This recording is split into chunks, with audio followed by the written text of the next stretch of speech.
Bab 782. Alam terang. Kembali ke tangannya. Wajah Mileye penuh dengan keheranan. Semua orang di lapangan tercengang. Pada saat ini, Mileye tiba-tiba mengulurkan tangan untuk menangkap menara penjara alam. Dia baru saja menangkap menara penjara alam, dan aura kuat yang tak terhitung jumlahnya langsung menyelimutinya. Dua aura terkuat adalah pria berjubah hitam dan pria berjubah hitam misterius yang tidak jauh darinya. Keduanya langsung meninggalkan Berto Yuan.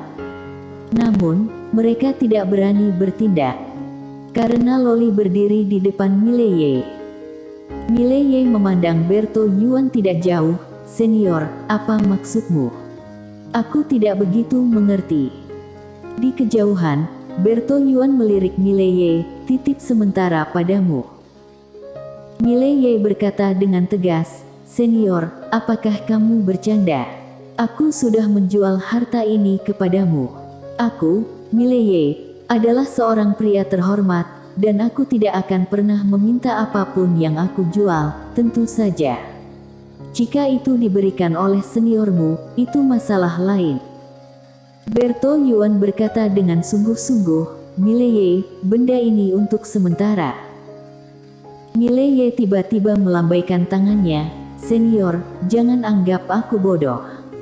Titip sementara di tempatku untuk saat ini, kamu hanya ingin menggunakanku untuk menyelamatkanmu dari masalah.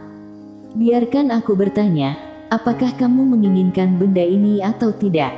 Jika kamu menginginkannya, aku akan mengembalikannya kepada kamu sekarang." Berto Yuan memandang Mileye, "Mileye, tidak bisakah kamu membantuku?" Mileye tersenyum dan berkata, "Bantu? Senior Berto Yuan, tidak bisa memberikan bantuan seperti ini. Apalagi, kamu langsung melemparkan benda ini ke depan aku. Sebenarnya, kamu ingin memanfaatkanku, senior. Aku tidak ingin menjadi musuh orang lain. Terakhir kutanya, kamu mau atau tidak? Jika kamu tidak mau, aku akan memberikannya kepada orang lain."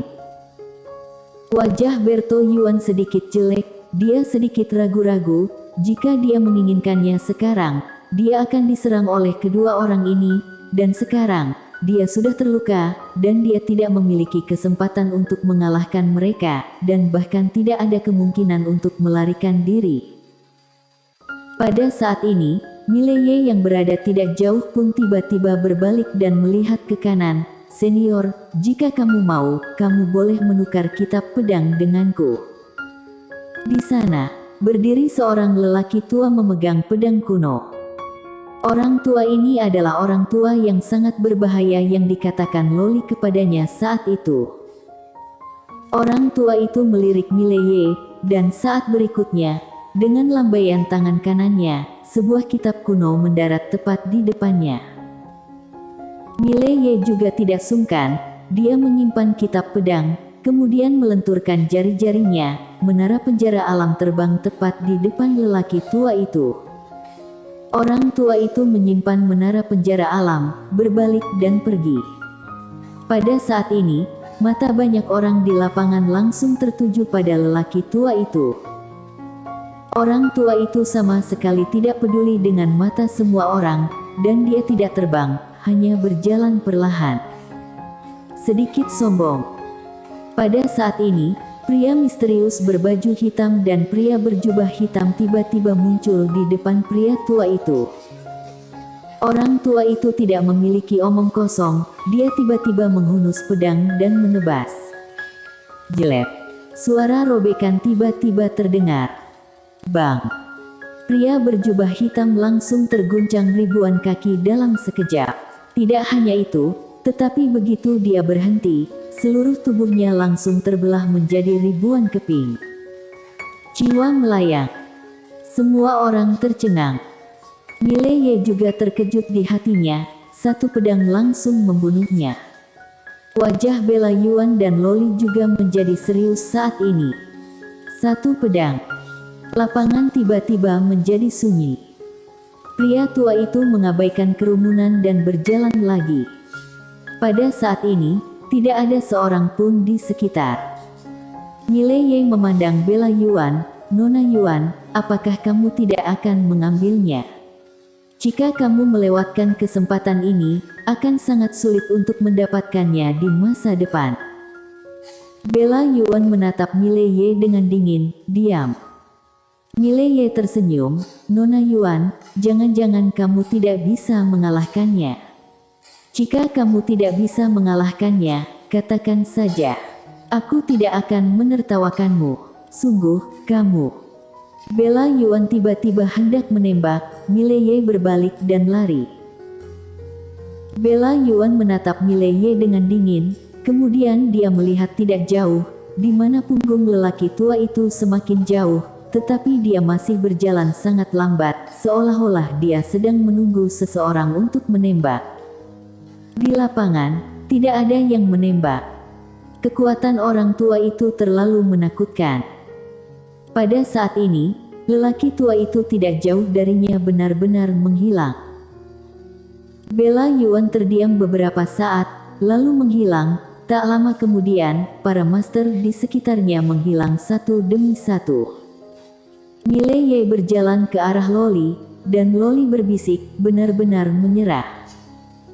Mileye tersenyum dan berkata, apakah masih mungkin bohong? Loli menatap Mileye, kenapa? Mileye terdiam. Loli tertawa, tidak bisakah kamu mengatakannya? Mileye tersenyum dan berkata, tidak ada yang tidak bisa aku katakan kepada senior. Sebenarnya, menara itu sudah menjadi berbahaya. Loli sedikit mengernyit, apa maksudmu? Mileye berbisik, ada makhluk berbahaya di dalamnya yang akan keluar. Loli bertanya, seberapa berbahaya? Mileye berkata dengan sungguh-sungguh, ini sangat berbahaya. Lantai 8. Di lantai 8, orang itu sudah lama bangun. Belum lama ini, Quen Lian memberitahunya bahwa lantai 8 mungkin akan keluar.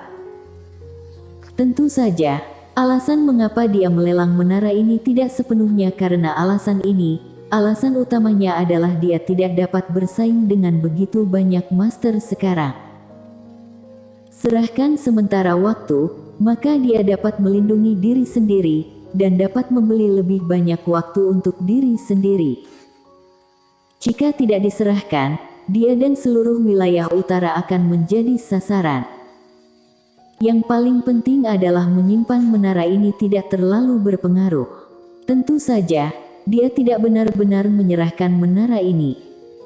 Dunia tidak tahu bahwa bukan orang yang memilih menara, tetapi menara yang memilih orang.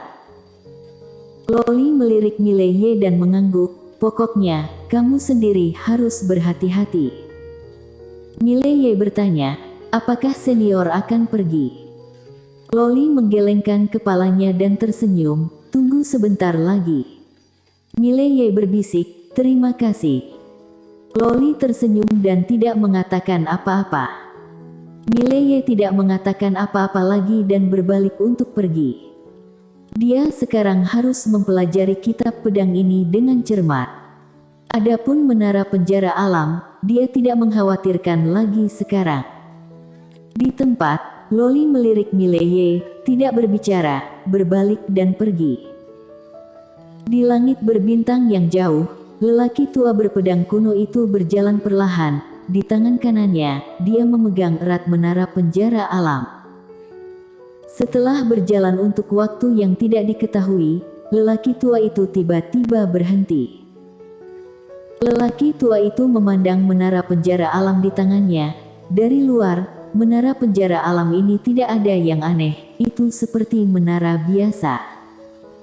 Tetapi pada saat ini, dia merasakan sedikit bahaya. Bahaya. Inilah yang dia rasakan saat ini. Pria tua itu sedikit mengernyit, dan pada saat ini, dia tiba-tiba melihat ke kanan, di mana seorang wanita keluar. Orang itu adalah Bella Yuan. Pria tua itu menatap Bella Yuan, kenapa, kamu ingin mengambilnya juga? Bella Yuan tersenyum dan berkata, Kaisar Pedang, Tao pedangmu sudah mencapai puncaknya, kenapa kamu mematahkan hati Tao pedangmu untuk menara ini? Orang tua itu tanpa ekspresi, ilmu golok yang mulia telah mencapai puncaknya, mengapa harus peduli tentang benda ini? Bela Yuan tersenyum dan berkata, apakah yang mulia benar-benar berpikir bahwa Mileye benar-benar bersedia menyerahkan benda ini? Orang tua itu berbisik, benda ini ada di tanganku sekarang. Bela Yuan menatap lelaki tua itu, dan setelah beberapa saat, dia tersenyum dan berkata, berjalanlah perlahan. Pria tua itu menarik pandangannya dan terus berjalan ke kejauhan. Setelah lelaki tua itu pergi, seorang lelaki berjubah putih muncul di belakang Bela Yuan. Pria berjubah putih memakai topi dan pedang panjang di pinggangnya. Pria berjubah putih berkata, kamu dan aku bisa menjatuhkannya. Bela Yuan menggelengkan kepalanya, tidak perlu. Pria berjubah putih sedikit mengernyit, kenapa? Bela Yuan berbisik, karena ada masalah. Pria berjubah putih berkata dengan sungguh-sungguh, apakah kamu masih mengkhawatirkan Mileye itu? Bela Yuan mengangguk, orang itu bukan orang baik. Dia mengambil inisiatif untuk menyerahkan benda ini, pasti ada yang salah. Jika kita mendapatkan menara ini sekarang, kita akan membuat banyak musuh. Pria berjubah putih berkata, kita akan menyerah begitu saja. Bela menoleh dan melirik pria berjubah putih, mengapa begitu banyak omong kosong? Setelah berbicara, dia berbalik dan menghilang. Setelah hening beberapa saat, pria berjubah putih juga menghilang. Wilayah utara. Mileye sedang mempelajari kitab pedang saat ini. Harus diakui bahwa kitab pedang ini mengejutkannya.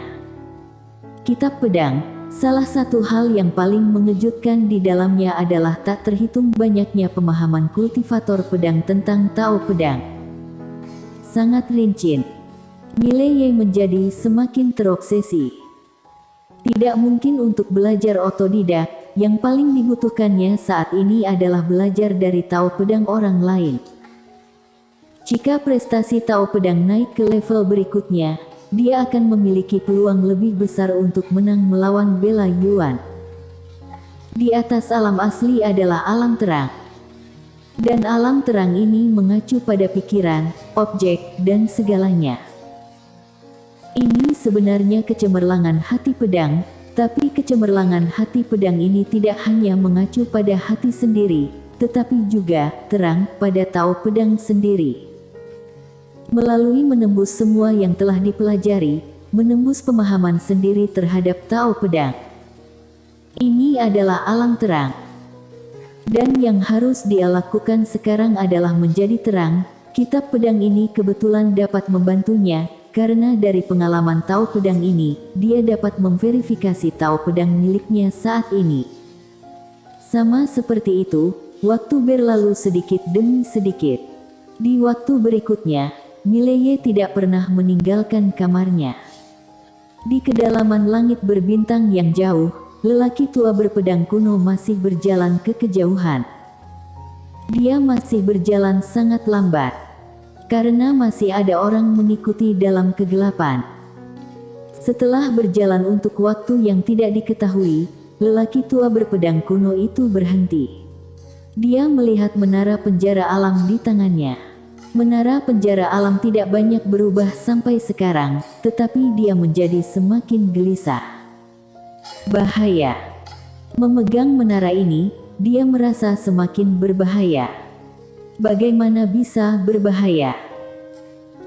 Lelaki tua berpedang kuno itu sedikit mengernyit, dan setelah terdiam beberapa saat, dia tiba-tiba melepaskan jiwa pedangnya. Jiwa pedang itu langsung menyelimuti menara penjara alam. Menara penjara alam sedikit bergetar, dan dalam sekejap, jiwa pedang itu mengelilingi menara penjara alam dan langsung menghilang. Melihat pemandangan ini, lelaki tua dengan pedang kuno itu mengerutkan kening lebih dalam. Dia menatap menara penjara alam untuk waktu yang lama, dan akhirnya, dia berkata dengan sungguh-sungguh, kamu memiliki kecerdasan, aku tidak punya permintaan. Aku hanya minta Tao pedang meningkat, asalkan kami bisa membuat tahu pedangku meningkat, aku bersedia membebaskanmu. Menara penjara alam tidak menanggapi. Lelaki tua itu hendak berbicara lagi, tepat pada saat ini, ruang hampa tidak jauh di depannya tiba-tiba bergetar, dan tak lama kemudian, seorang wanita keluar. Bella Yuan. Pria tua itu melirik Bella Yuan, ada apa? Bella Yuan tersenyum dan berkata, Kaisar Pedang, aku akan memberimu nasihat. Kamu selalu sendirian. Aku khawatir harta ini bukan sesuatu yang bisa kamu miliki. Orang tua itu berkata dengan suara rendah, itu sebabnya kamu tidak perlu khawatir tentang itu. Bella Yuan tertawa dan berkata, Kaisar Pedang, sepertinya kamu lupa satu hal, Mileye bisa mengendalikan menara penjara alam ini, kenapa kamu tidak memintanya untuk mengajarimu metode kontrol ini? Setelah mendengarnya, Kaisar Pedang sedikit mengernyit. Dia hampir melupakannya. Bersambung.